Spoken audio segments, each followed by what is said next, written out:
So, ako parang medyo sweet girl ako, ganyan. Simple lang. Karakter. Nung chinika ako ni mama, kung ano-ano yung mga tanong-tanong niya, naloka ako. Sabi ko, ay, kanal din pala si mama. So, let's go, magkanalan tayo dito. Nakwento ko sa kanya lahat. Hanggang nakwento ko from mga jowa ko, ganyan. Nachika ko yung mga basta yung mga gano'n. Diyos ko, nakwento ko pa nga nagkat ko. Hoy, tagalin nyo yun ah.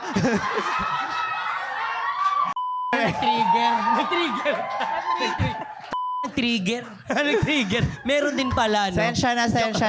Those were the Yan mo days. na. So, masasabi mo ba? Those were the days. Tao ka. Tao ka. So, ibig sabihin, nag-gets ka na Ate Yan yan. Ibig sabihin, sa Ate Yan, meron din talaga siya pagkaugali ng Akala ko din. Hindi ko nga sinasabi, kanal ka talaga. Kung nanginginig ako, tinan mo yung...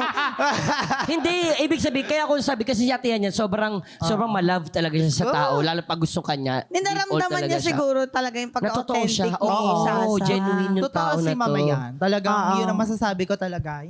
Alam mo, bihira lang. Naman bihira, pero kapag nakakita ko ng someone na sobrang genuine sa industriya na to, natutuwa ako, sobrang happy kasi alam mo yun, you made a real connection. Yeah. Totoo.